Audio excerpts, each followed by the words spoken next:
As I continue to scout, I continue to find diamonds in the rough. Wide receiver for the University of Arizona, one of those Wildcats, Jacob Cowing. Why is he a diamond in the rough, and what can he bring to an NFL team? I'm going to tell you this and more coming up next. You are Locked On NFL Draft, your daily podcast covering the NFL Draft. Part of the Locked On Podcast Network, your team every day.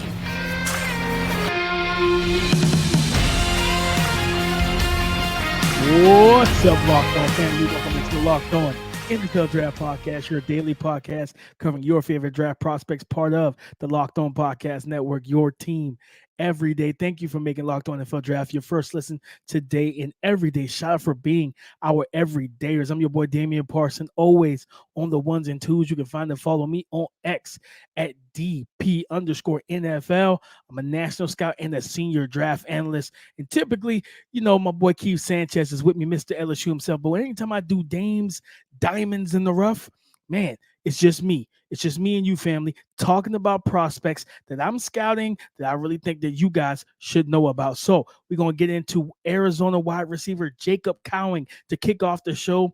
Defensive lineman from the University of Wisconsin, James Thompson Jr., and then Colorado State tight end who just accepted his invite to the Shrine Bowl, Dallin Holker. But before we get into all of that, we got to talk about this sponsor, guys. LinkedIn Jobs helps you find the qualified candidates that you want to talk to faster. Post your job for free at linkedin.com/LockedOnNFL. That is linkedin.com/LockedOnNFL to post your job for free. Terms and conditions apply.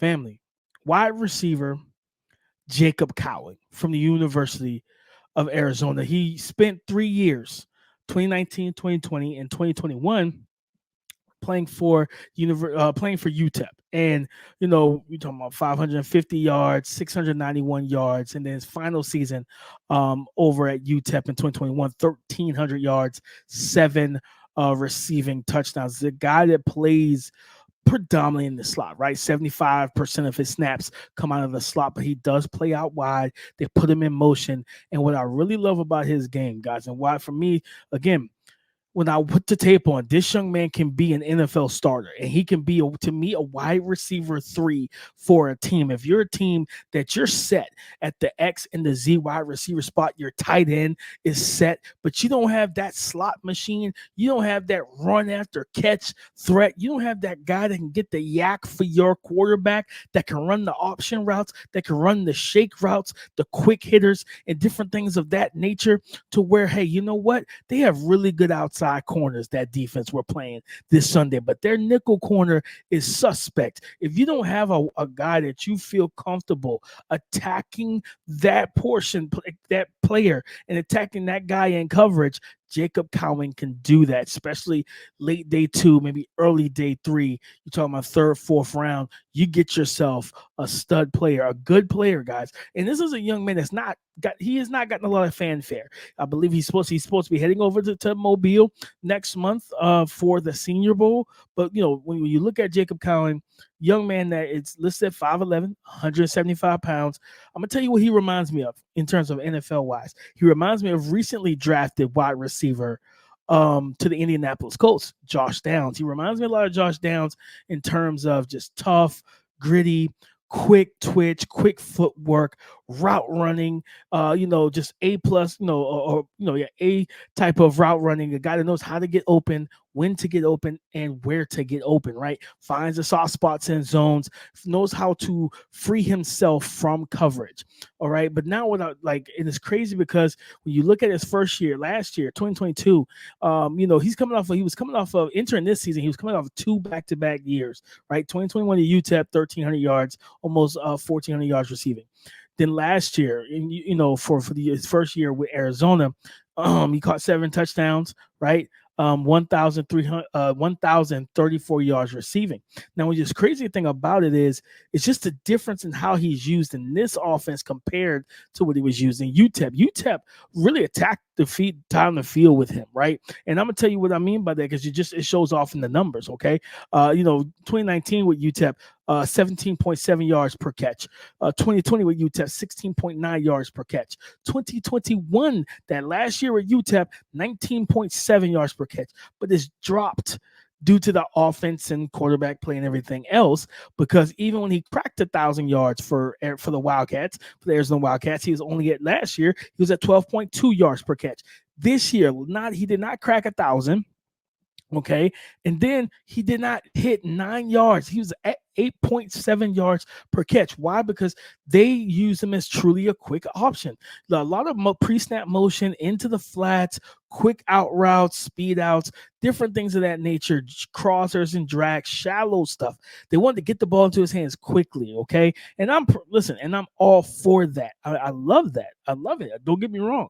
But when you have a guy that has proven that he can take the top off of defense, when he's proven that, hey man, in the slot, or if you go to a 3-by-1 set and he's 3 from the sideline, I'm going 1, 2, 3, and he's the one closest to the formation, typically you can get that guy matched up against linebackers. And when you do that, I'm telling you now, guys, he is just too good of a route runner. He's too quick, too explosive, too dynamic. And then he has the speed, again, to even after the catch, put some guys, right, and let them, like what they say, eat my dust, like they said back in the 90s. Okay, I'm aging myself a little bit, but yeah, like he brings all of that, guys. So a young man that plays a little bit bigger than his frame, similar to Josh Downs, where it's like, yeah, okay, his helmet or higher, I'm not gonna I may be 5'11", but I'm going to attack this football. And he does a good job of that as well. Am I saying you're going to throw a lot of 50-50 contested catch balls to him? No, I wouldn't say that's the best way to optimize his skill set. But I will say that he is a guy that deserves more love in this class. And I think the reason why he's a diamond in the rough right now is because this wide receiver class is loaded, right? We did there. I think Matt Miller from ESPN recently did a mock draft, and like he had like 8 or 9 receivers in the first round or something crazy like that. Like I could see 12 receivers off the board by the midway point of the second round of April's 2024 NFL draft. I 100% can see that. And that's why a guy like Jacob Cowing, right? That's why he's going to fall under the radar. Why? Because there's so many other wide receivers you have, and it's guys just like walking into an ice cream parlor, and you got all the flavors you want. Okay, you got all the different assortments and variety of flavors, and it does not matter. That's what you have in this 2024 NFL draft class in terms of wide receivers. And when you think about all the big bodies, the 6'2", 6'3", 6'4", 6'5", even 6'7", when you think about the young man from Florida State, Johnny Wilson, you have 200 pounds, 225 pounds, 210, you got 180, 190, 175. You're going to have different variations of speed and a variety of speed threats, okay?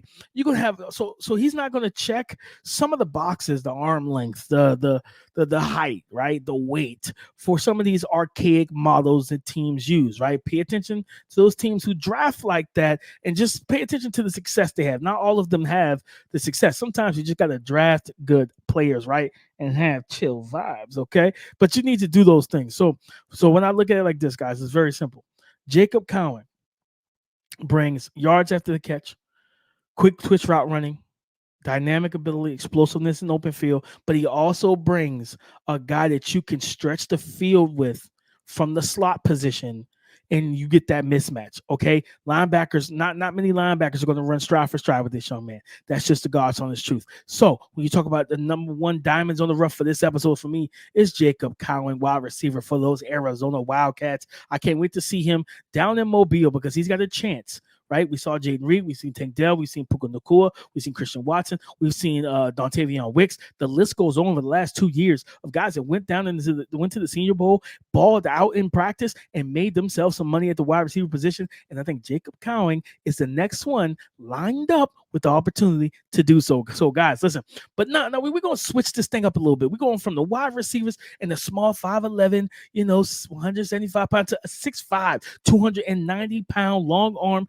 power rusher on the defensive line that has alignment versatility for those Wisconsin Badgers, James Thompson Jr. We're going to get into his game and what he brings coming up next.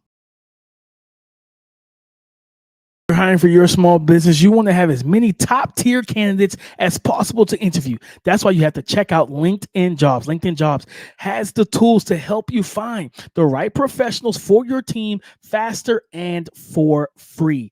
Guys, LinkedIn is not just another job board, okay? LinkedIn has a vast network of more than 1 billion professionals, which makes it the best place to hire. Hiring is easy when you have that many quality candidates. So easy, in fact, that 86% of small businesses get a qualified candidate within 24 hours. This is what I love, man. LinkedIn knows that small businesses are wearing so many hats and might not have the time or resources that they'd like to be able to hire when and how they feel. Thankfully for LinkedIn, the process is intuitive, quick, and easy. So post your job for free at linkedin.com/lockedonnfl. That is linkedin.com/lockedonnfl to post your job for free. Terms and conditions apply.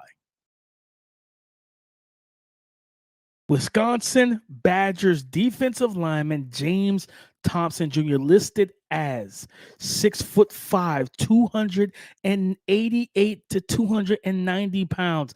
This young man plays a lot of football along the defensive line. He's very alignment versatile in terms of can he play. He'll line up at zero tech. You'll see him at some one where he's lined up in the A gap right there on the shoulder of the center. He'll play some 2-eye. He'll play 3 tech and even kick out to defensive end and play 5 tech as well.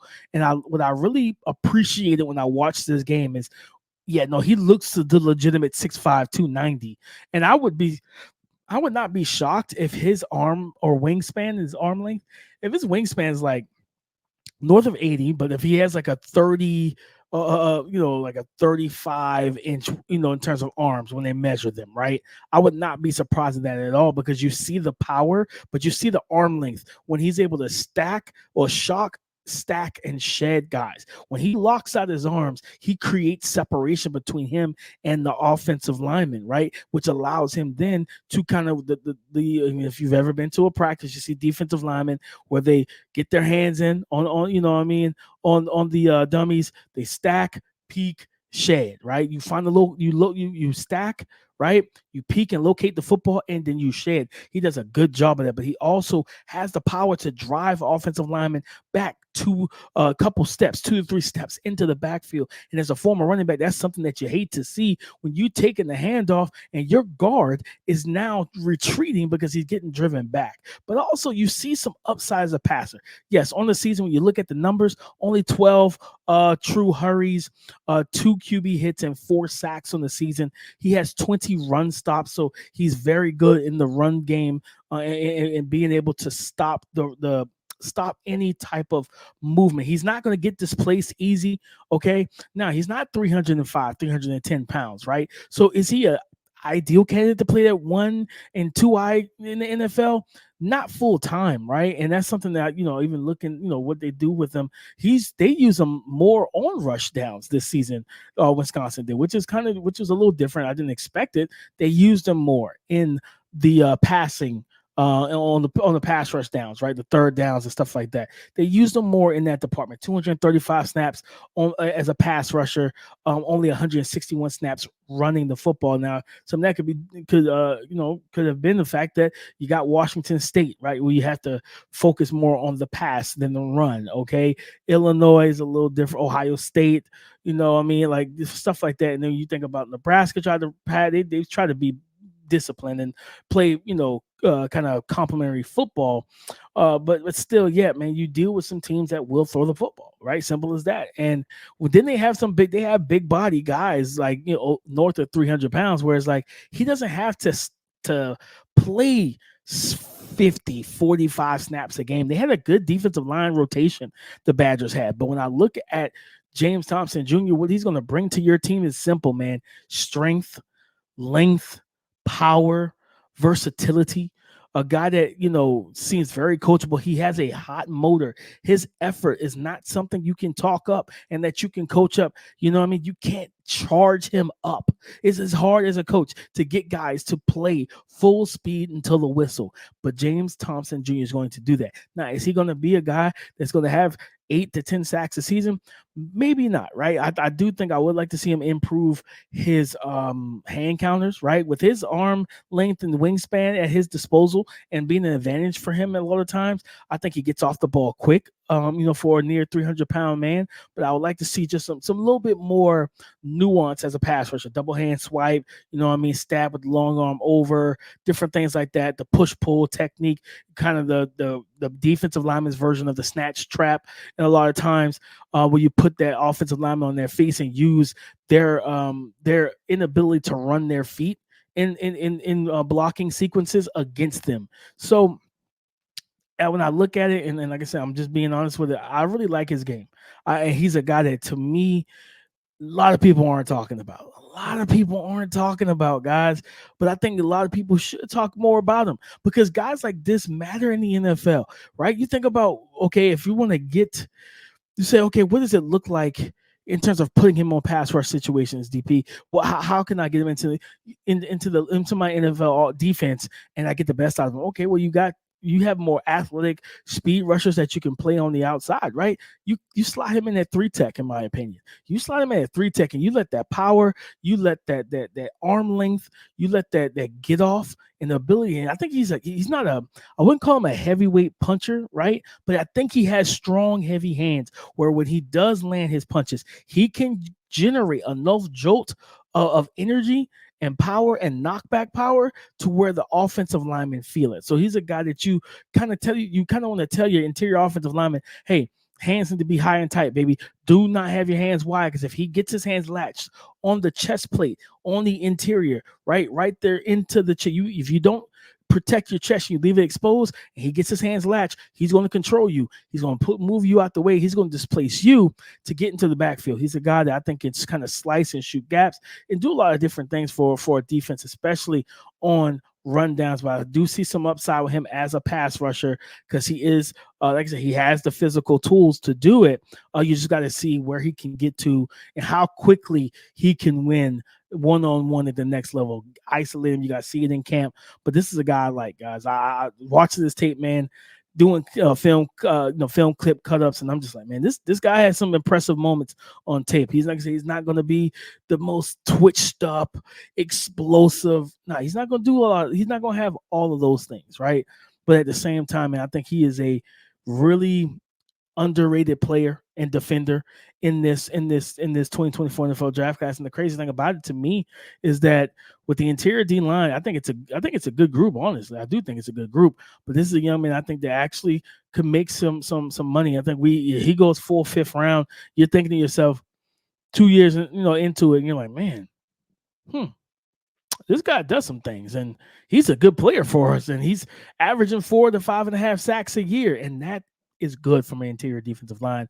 Or kind of, I think and also from a scheme standpoint, if you play him in the even front for 4-down lineman, I think he can play that. I think he can play defensive end on rundowns, and like I say, reduce inside to that 3-tech and rush over the guard. But if you play him more of an odd front, I think he plays that. I think he play at 5-tech, 3-4 defensive end very well, and gives you some of that as well. So, like I said, good quickness, good just physical tools.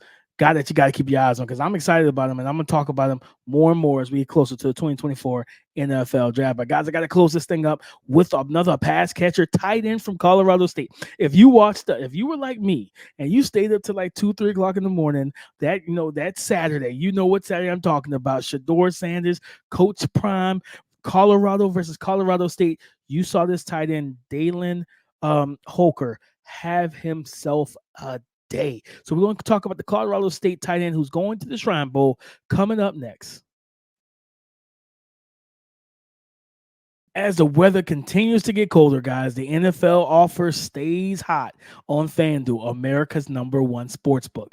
Because right now, new customers can get $150 back in bonus bets with any winning $5 moneyline bet. That's $150 back in bonus bets for new customers with any winning $5 moneyline bet. That's $150 if your team wins, guys. So if you've been thinking about joining FanDuel, first things first, why are you thinking, huh? Let's stop thinking. Let's put some action to it. Let's put some back into it, and let's do it, first of all. But secondly, there's no better time or place to get in on the action anyway, right? The app is super easy to use. There's a wide range of betting options, including spreads, player props, over-unders, and so much more. So visit FanDuel.com/LockedOnNFL and kick off or continue to kick off the NFL season. Visit FanDuel.com/LockedOn to continue to kick off the NFL season. FanDuel is the official partner of the NFL. Let's bring this thing home, ladies and gentlemen and family.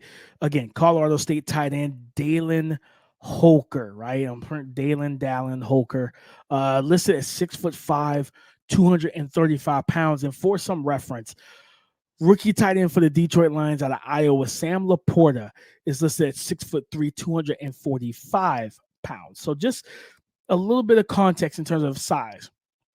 So, but when you look at Mr. Holker, man, like this young man, like I said, you go back to that Colorado game, right? Colorado State, Colorado, I think it went in overtime, double overtime. This guy in that game, right? That was his kind of breaking out party, his coming out party to the national media and to the national and casual fans of college football and the NFL draft. He was targeted 10 times in that game. He had 6 receptions for 106 yards, 2 touchdowns. So he averaged close to 18 yards per catch.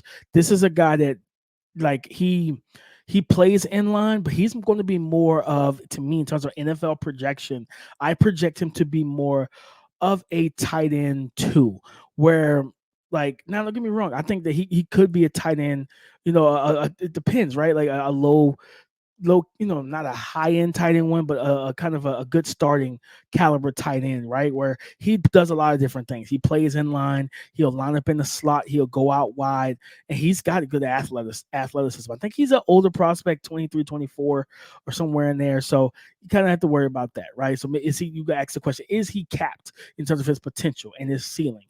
And even so, I think he's a guy that, averages on the season, right? He almost 380 yards after the catch, right? Yak, he averaged 5.9, basically 6 yards per catch in yards after the catch, right? So he shows that he is a good yak option for your team and your passing offense, right? Strong-handed, good speed in open field. He can work the seams, work the over routes. And you think about, I'm trying to think to my, off the top of my head. I'm gonna look it up while as we continue to discuss this young man. But I think he reminds me, build wise, right? Of Dawson Knox, if I remember, the Buffalo Bills tight end, but Dawson's a little bit heavier.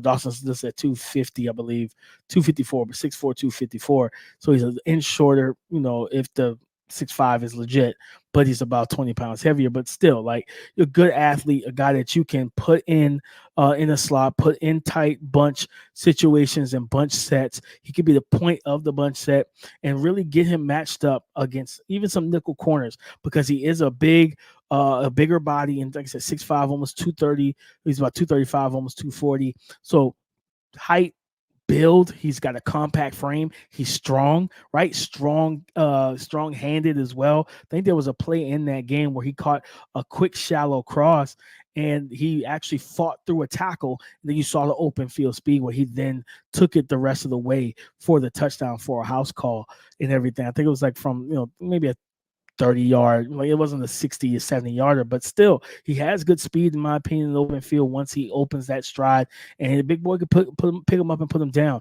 And I think for me, also, you can put the ball in the air and give him a chance, especially in the red zone. I think he's a good red zone option, good red zone threat at 6'5", with his arm length and his body type to be able to box guys out, play for position, right? And he's got good body control for the most part as well. So you think about putting him as a tight end 2, maybe tight end 3 early in his career, and you say, man, this is what I want to do with him. I want to put him in advantageous opportunities. He can come in as a flex tight end for you, right? He may not be the traditional Y or the traditional tight end where he's lined up into the inline 70% of his snaps. No, that may not be his game, right? But you think about having a move tight end where if you have a George Kittle, right? And you bring him, you're the San Francisco 49ers or something like that. You think about that, right? Where George Kittle's lined up, and you could come out in 12 personnel, okay? And now George Kittle's in line. He can be in line, walk him, before the snap, step him off into the kind of an H-back roll. He can kind of slice block in terms of the split zone action, split zone and split flow action that teams run a lot of times, like split inside zone, things of that nature, right? So you think about that, right? The split duo and everything. It's like, man, I like what we have here. So I think that he can bring that to the table as well. But again, what it really is going to boil down to is just how you want to use him, where you want to place him. But I think he's a flex tight end. He detaches well from the line of scrimmage, and you just feel comfortable with this young man. Truthfully, in my opinion, guys, you feel comfortable and you like what you see with him. Like I said, is his ceiling going to be capped? Is he going to be a top 5, top 10 tight end? I can't say that, guys. I will not sit here and pound the table for that. What I will say is I think he's a starting caliber tight end. I do think he's a tight end 2, at worst tight end 3. For teams that deploy multiple tight ends, but I also think that this guy is a quality starting caliber tight end that can get you good production if given the correct amount of volume in the passing game. But I like Dallin Holker. I think he's a baller. I think he can make some things happen. So keep your eyes on another one of my final diamond in the rough for this week's episode, guys. But listen, who do we talk about? Tight end Dallin Holker. Sorry if I'm butchering his name. I can't remember exactly how to say it. I think it's Dallin. So Dallin Holker. That's what we're going to go with. And I'm going to look it up after the show. Dallin Holker, tight end from Colorado State. We have defensive lineman James Thompson Jr. from the University of Wisconsin, and Arizona Wildcat wide receiver Jacob Cowing, one of my favorite diamonds in the rough. All you got to do is hey, listen, you locate them, you go ahead and pull them out, clean them up, and put them into your team, but insert them into your team and watch them shine, man. But guys, that's our show. Thank y'all so much for tapping in and making Locked On NFL Draft your first listen today and every day. Shout out for being our everydayers. Of course, tomorrow, Keith will be back with your boy. We'll be getting into the NFL action, right? Talking about rookie report, talking about game ball, and having an NFL draft storyline. So what are some storylines that's hovering right now? We'll have all that on tomorrow's show. So listen, as always, all right, I'm Damian Parshall. You can find and follow me on X at DP_NFL. Listen, hopefully you like what you heard here. Like, comment, subscribe, and hit the bell notification as well, okay? So come and join the conversation again tomorrow on the Locked On Podcast Network. Your team every day.